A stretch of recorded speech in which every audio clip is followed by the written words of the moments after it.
Welcome to the Mythic Banner Impressions. No, it's not a legendary banner anymore. It's now a Mythic banner, even though it's literally the same thing, but the dudes are used in Ether Raids rather than they're used in Arena. But you can still use them in Arena, so...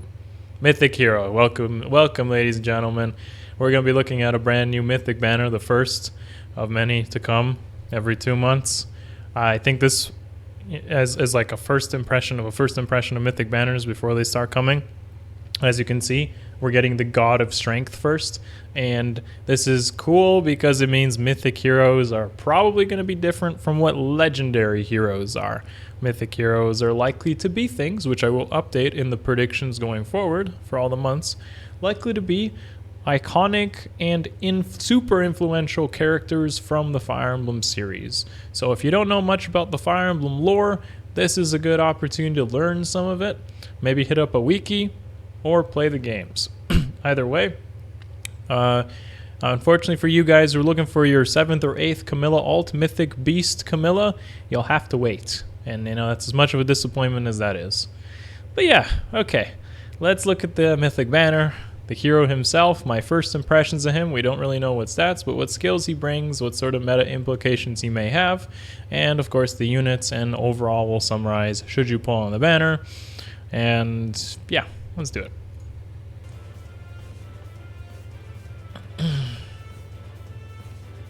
A new Mythic hero joins the battle. Rigel is a cold and harsh land.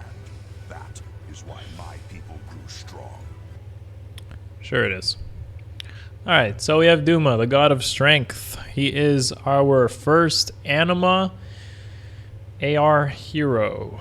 AR Mythic hero besides Air. This means that he affects the defenses when you are in the Anima Astra season. So you put him on your defense team and you lose lift according to how many Dumas and how merged Duma is and how many units are blessed on your team. The maximum that you can reduce lift, I believe, is somewhere between 50 or 60. I don't know the exact number, but it means you can pretty much make your losses less painful.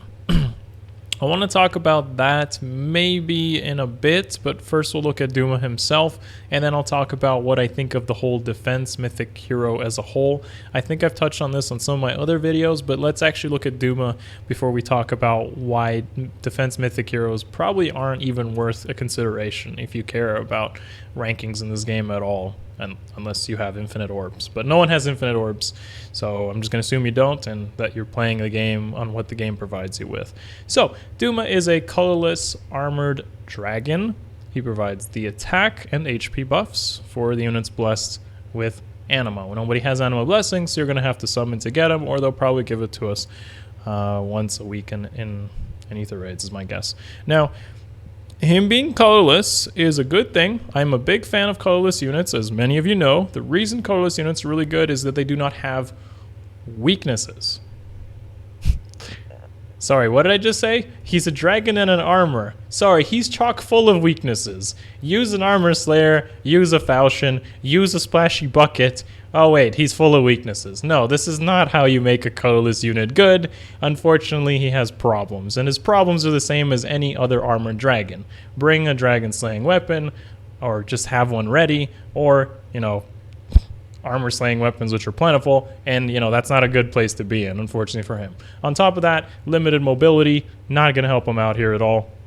The thing with armors is, specifically since he's intended to be an AR defense Mythic hero, means to truly utilize what he's meant for means you have to put him on a defense team in AR. So you know what, I'm going to say thank you IS for designing an armored hero to be a defense Mythic hero, at least to the first one, because the armors suck. Like, they literally suck in defense teams. They suck. I see a defense unit that has armors and I'm just like, okay, great, free win. The real threats of AR are going to be units that stack a lot of goads and wards. Flyers, for example. Cavalry probably could work too, but it's pretty much that. Armors don't do it as well because armors have a limited mobility. The thing with flyers is they take advantage of flyer formations, or most recently Legendary Azura dancing somebody like a flyer and giving it 3 movement. So that's the actual threats. Of course, if you've run into other things, Infantry Pulse Nuke teams, Ophelias, Lilinas, your good old Reinhardt in the proper setups can also do some damage, Lins, fire sweep weapons. This is the true terror of AR defense meta in the current game. No, Duma, you're not going to come and radically change that.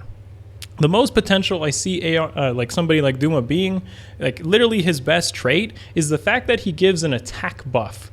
That is his redeeming factor on a defense team. I am going to buff up Ophelia and Lilina so they do more damage on their nukes.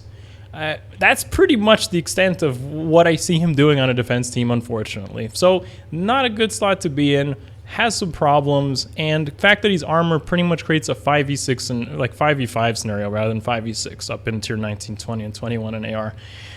All that said, though, along with that, he's likely to be a 180 BST unit, I think, if we just follow the trend of what's been released recently. So actually, a plus 10 Duma long-term to be used in Arena and Arena Assault could probably be a lot better than AR, which is really weird. You can use him in an Arena and Arena Assault team every second week because he benefits from the blessing corresponding to the legendary hero you use him with. So if you're invested in Arena, this might actually be a good unit to invest in for Arena, which it blows my mind. Like you made a unit that's supposed to be used for AR, and he doesn't really change AR in any way.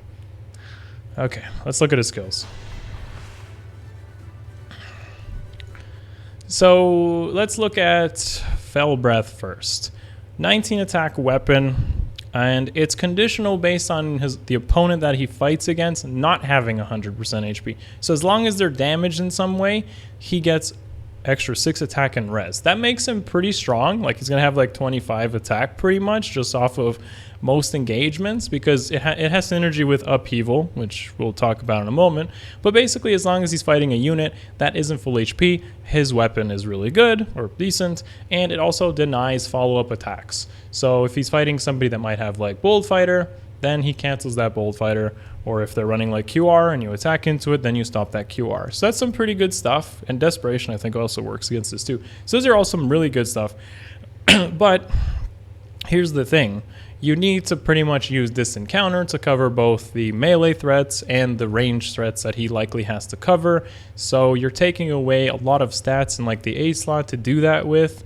And he's not having mobility because his C slot is likely to be kept as his preference skill. So you gotta like also use him with either Armored Boots or Armor March, and you end up with a clunky unit that has to have so much different checks that he doesn't really fully utilize his potential.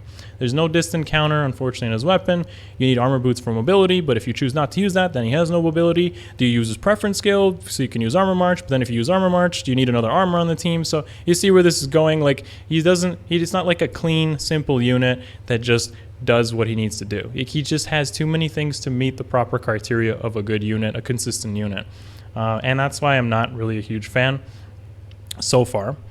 He comes with new fodder, Defense Res Solo. I think that's pretty good, at least for AI using it, because they tend to overextend, so tanky units can definitely be annoying to handle sometimes. So for an AI skill, that's pretty good. On the player's hands, it's I think attack speed solo is a bit better, even attack defense solo. He's more bold fighter fodder, sure. It's always good to give to your armors. Draconic Aura is something we've seen. It should actually be probably one of his best in slot specials as well, considering his attack will probably be 40s to 50s, something crazy like that, considering all conditions are met.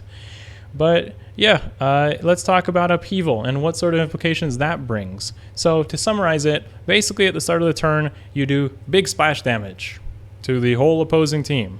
Just 7 damage. Take that 7 damage. And that's cool and all, except there's some problems with that. The first one is, if you're using him on offense, which you could if he's a bonus unit, for instance, in the months to come, maybe he'll be like Air, where he replaces Air for his bonus unit. If you use him on offense, there's very likely either Sparkling boosts with Air on a defense team. I mean, that's probably less likely if she's not a bonus unit, but that could be a thing. And of course, the Healing Tower is there.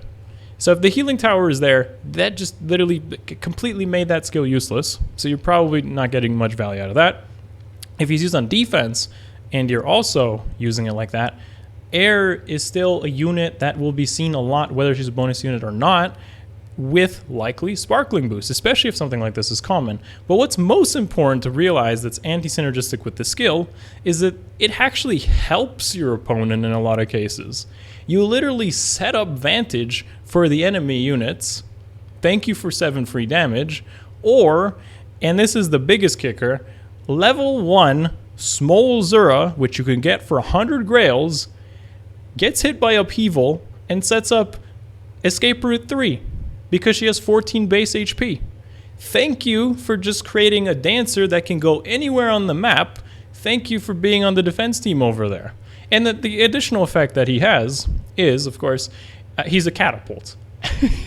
Which is like, nobody uses offense buildings anyways. The best situation is that you don't use offense buildings, so you create space. So this guy is a meme so far because all I'm seeing right now is just disappointment. You don't really want to use Upheaval on your defense team because you help your opponents, just like you don't want to use a Bolt Tower. It's pretty much the same thing. Or you use them on offense and then they have a healing tower, so you're like, oh, I just did nothing. You know, like that's pretty much how you use Duma. So his C skill should just be replaced in a lot of cases. The thing though is, Upheaval is pretty decent, I think, in like Arena or Arena Assault, where units don't really heal, like there's not really any healing skills there. So, you know, 7 free damage to everything is pretty useful for Arena, so you can just help your bonus unit get some kills. So like I said, we have like this unit here that, especially since it denies follow-ups, he pretty much has like Worry Fighter in his weapon. He's helping the bonus unit support. It's like you designed this for AR, but wait a sec, was he supposed to be for AR? Was this actually supposed to be a legendary hero? Like what was going on here with the designs? Like I don't actually know it. You know, he seems like he's for Arena, not for AR. That's I don't know. Duma, ladies and gentlemen. What happened here? I don't see it. I don't see it. It's a free win in AR. That's how I see this. That's my opinion.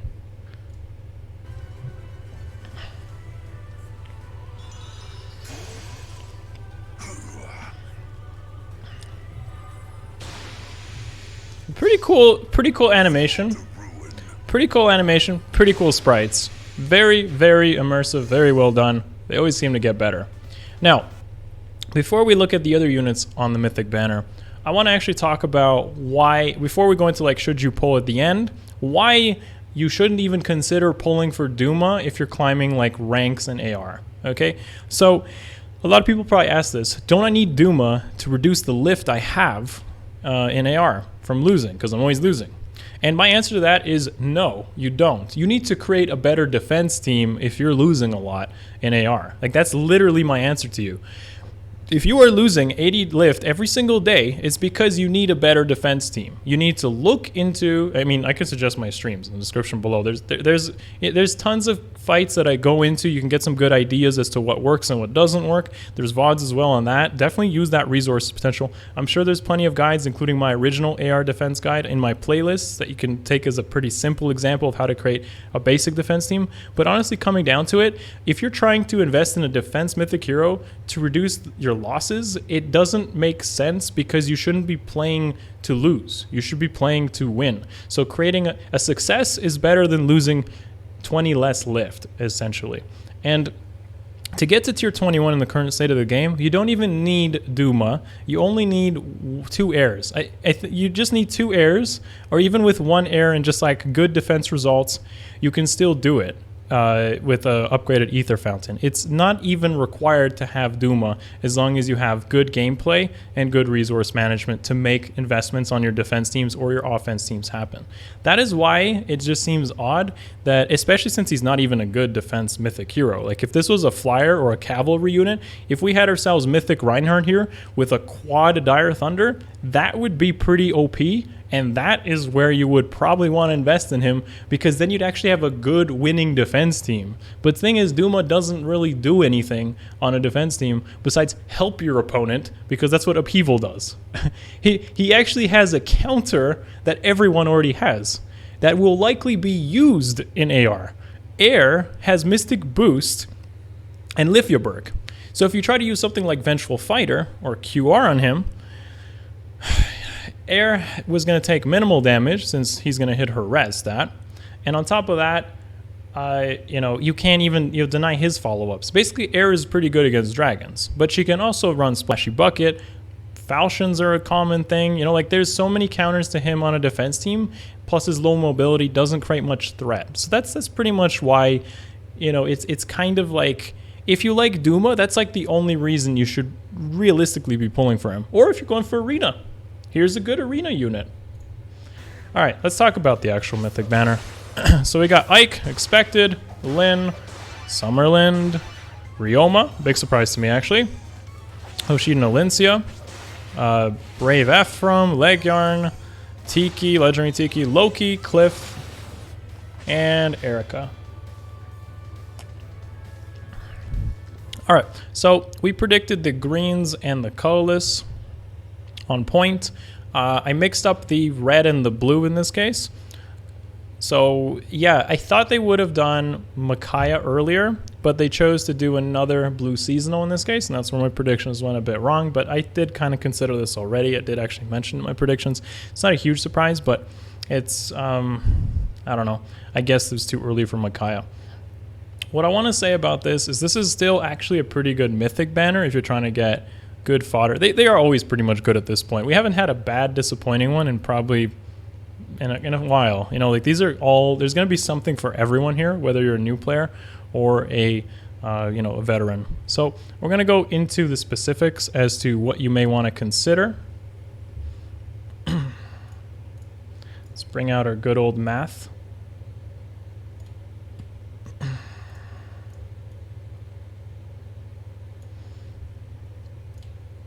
All right, so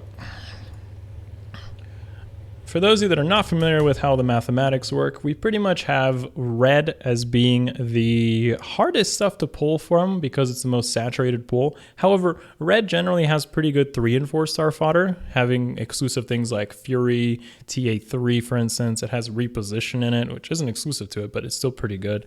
It's got other things too, like Wings of Mercy 3. There's some really good stuff in red for fodder. But beyond that, the 5-star exclusives are usually harder to pull because that pool is so saturated. So you'll see in the mathematics on the far left, of course, on the pie charts, that red is going to be the most demanding when it comes to orbs, especially if you're targeting specific focus units. But if you go in there for fodder, this is actually the banner to do it. So it's quick like TLDR on what is the best color here. I'm actually going to say it's red for most people. That'll be number 1. And then the rest are going to be either blue, green, or colorless. And this is completely dependent on what you need as a player. Like I'm not going to say that one is better than the other because it completely depends on what mode you play and what your goals in the game are. So like for instance, if you are playing like AR, then colorless could be pretty good for you because of Loki being there, which is a really good unit to counter like horses, like ranged cavalry horses, to lock them down like a mobile tactics room.